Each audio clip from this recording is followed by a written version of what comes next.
paz do Senhor Jesus esteja com você, minha irmã, esteja com você, meu irmão. Nós temos comentado nessas nossas reflexões que quando o evangelista Marcos fala do caminho, do itinerário de Jesus até Jerusalém, este itinerário não deve ser entendido somente ou principalmente no seu sentido geográfico de Jesus estar indo de um lugar para o outro, mas sim de um itinerário catequético, ou seja, os acontecimentos são acontecimentos instrutivos, acontecimentos com mensagens. Isto vem a colaborar e reforçar uma outra posição que nos lembra que quando os evangelistas recordam, narram, registram fatos referentes à vida de Jesus, a intenção deles não é apenas reportar fatos. A intenção deles é passar a mensagem, a instrução que está por detrás daqueles fatos. O itinerário de Jesus, então, está chegando ao seu destino. Jesus passa pela última grande cidade antes de chegar a Jerusalém, a cidade de Jericó. Nos diz o evangelista Marcos que, enquanto Jesus está passando, saindo da cidade de Jericó, ele, mais a sua comitiva, passam por um mendigo que era também cego.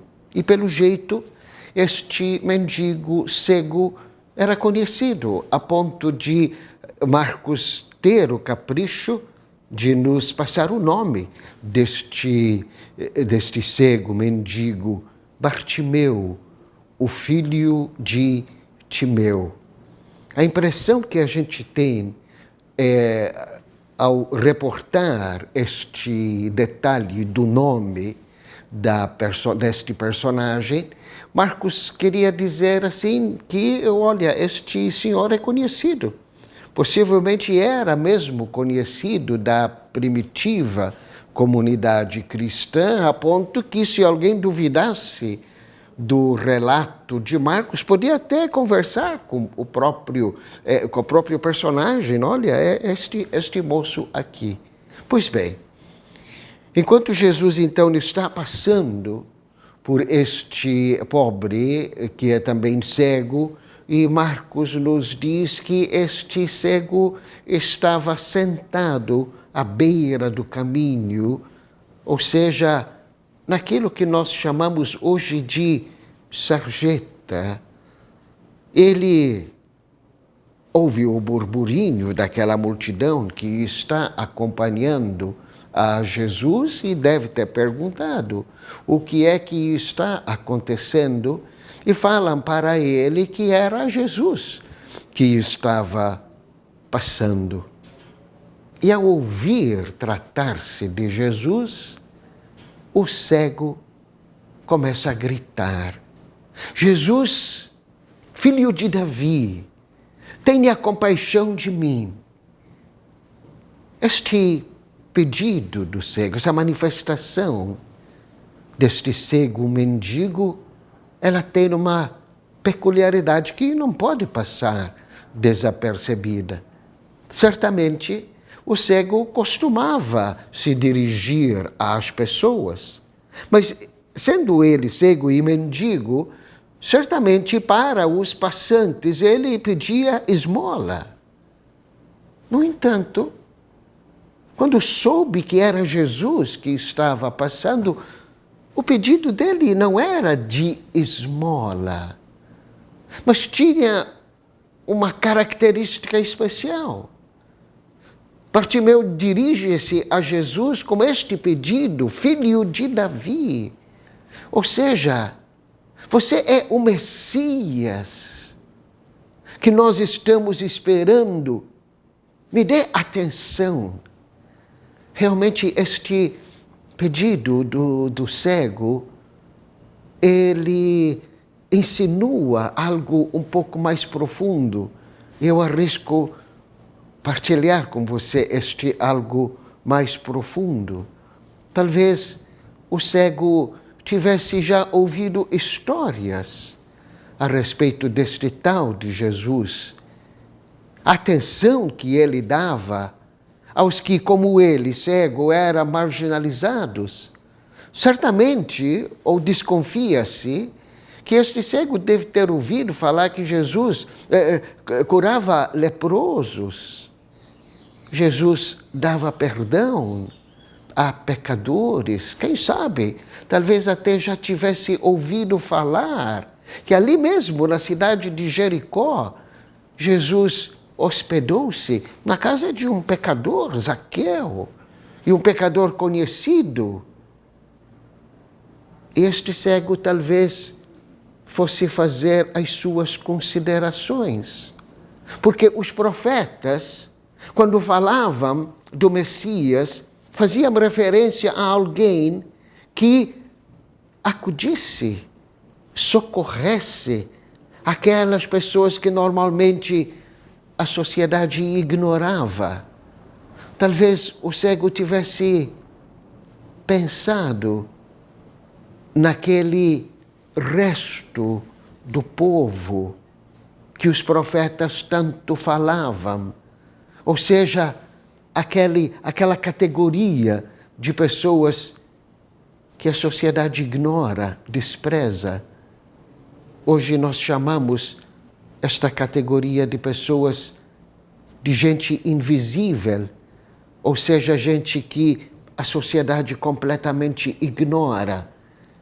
E aí o cego, nas suas meditações, porque quando uma pessoa não tem ou tem a deficiência visual, ela medita mais, ela reflete mais, ela analisa mais.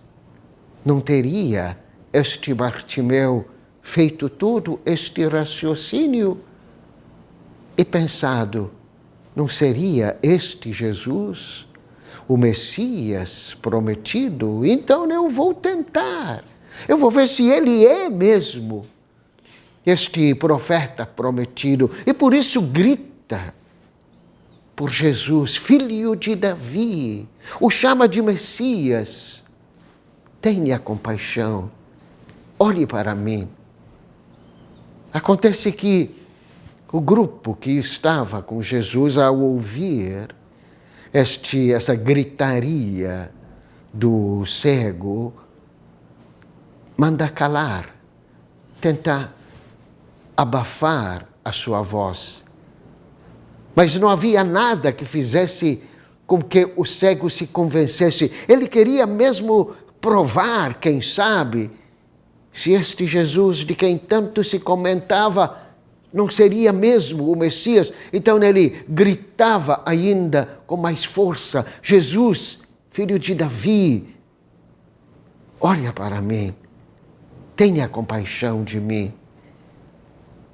E aí a história começa a modificar, porque Jesus para e pergunta, quem é que está chamando?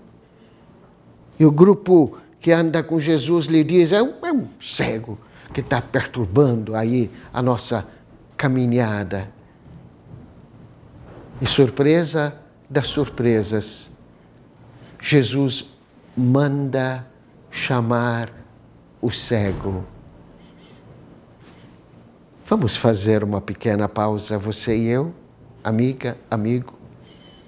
Enquanto o grupo que andava com Jesus, os discípulos, mandavam que o cego calasse, ficasse no lugar dele. Jesus escuta e manda chamar. Aí já tem um ponto de reflexão para nós, não tem? Na condição de seguidores de Jesus, diante de tanta gente clamando, clamando por compaixão, clamando por atenção. Como é que você e eu reagimos? Tentamos abafar e continuar a nossa caminhada ou paramos para dar atenção? Jesus então chama o cego. E aí a comitiva que andava com Jesus se aproxima do cego e diz: Jesus está chamando você. E aí Marcos nos dá uma descrição preciosa, sabe? Ele diz que ao ouvir isto, o cego joga fora o manto e dá um pulo até Jesus. Que descrição cheia de esperança, de confiança. Esse manto possivelmente representava tudo aquilo que o cego possuía para defender-se do frio, para abrigar-se do sereno, quem sabe. O importante, se Jesus estava chamando, eu não vou precisar mais deste manto. E aí o cego se apresenta diante de Jesus. E Jesus lhe faz uma pergunta: o que é que você quer que eu faça com você? É impossível, a esta altura, antes de continuar a narrativa, é impossível que a gente não pare e não faça comparações. Porque Jesus havia feito esta mesma pergunta a 2 discípulos, a 2 amigos íntimos dele, Tiago e João. Nós vimos isto na reflexão anterior. Para eles também Jesus havia feito a pergunta: o que vocês querem que eu faça, que eu lhes faça? E os 2 haviam respondido: nós queremos os melhores lugares na sua glória. Os 2 haviam demonstrado a sua ambição. O cego, diante da mesma pergunta de Jesus, responde de uma forma direta. Me permite a gíria usada muito pelos nossos jovens. Jesus responde na lata: eu quero ver. Eu quero voltar a enxergar. Mas por detrás deste pedido, é importante que a gente lembre que no tempo de Jesus, estas pessoas portadoras de deficiência eram banidas praticamente de toda e qualquer atividade. Ao pedir que voltasse a enxergar, o cego estava pedindo: me dê a condição de eu voltar a ser gente. Me dê a condição de eu voltar a me alegrar, a participar da vida da sociedade. Me dê a condição de eu sair da invisibilidade e passar a ser reconhecido. Eu quero ser gente. Eu quero recuperar a minha dignidade. E aí Jesus dá uma resposta igualmente sublime. Diz ao mendigo: vai, sua fé o salvou. Ao dizer, ao pronunciar esta sentença, Jesus estava falando para aquele cego: meu amigo, você já tinha enxergado, você já tinha percebido e deu mostras que você reconheceu que eu sou o Messias. Apenas estava lhe faltando a vista material. Pois então, retoma e complete a sua existência. Aqui Minha amiga, meu amigo, eu quero fazer uma outra reflexão com você, porque este cego, este mendigo, esta pessoa marginalizada, invisível, nos ensina a grande lição da oração. Muitas vezes, nas nossas orações, nós usamos fórmulas pré-estabelecidas. Rezamos não com as nossas palavras, mas rezamos com as palavras dos outros.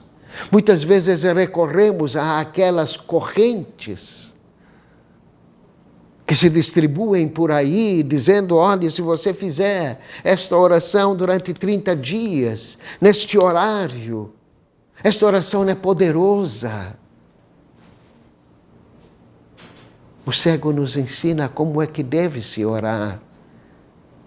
Apenas colocar diante de Jesus as nossas necessidades com as nossas palavras. Deus não precisa de fórmulas pré-estabelecidas, elaboradas, para escutar a nossa prece. Jesus precisa das nossas palavras, da manifestação do nosso coração. E aí tem um outro detalhe, belíssimo. Se você procurar nos evangelhos, bem poucas pessoas chamavam Jesus pelo nome. Dirigiam-se a Jesus chamando-o pelo nome. Todas que tiveram esta ousadia foram atendidas. Lembra de um outro personagem, também invisível, também marginalizado, que estava crucificado com Jesus? E este bandido usou também, ou ousou também, chamar Jesus pelo nome. Jesus, lembra-se de mim quando estiveres no paraíso. E você sabe qual foi a resposta de Jesus? Hoje mesmo você estará comigo no paraíso. Essa é a oração. Chamar Jesus pelo nome.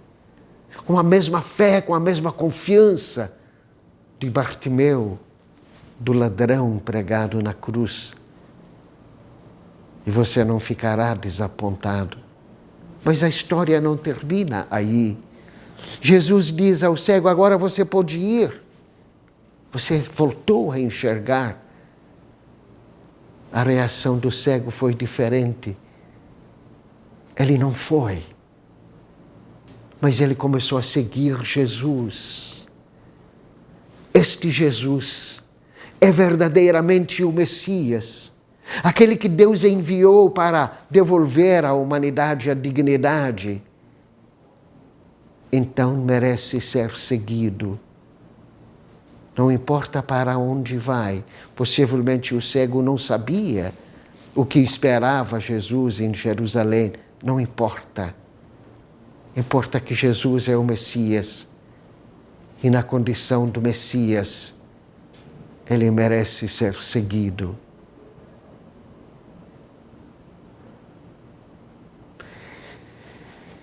Que a paz do Senhor Jesus permaneça com você e com todos aí em sua casa.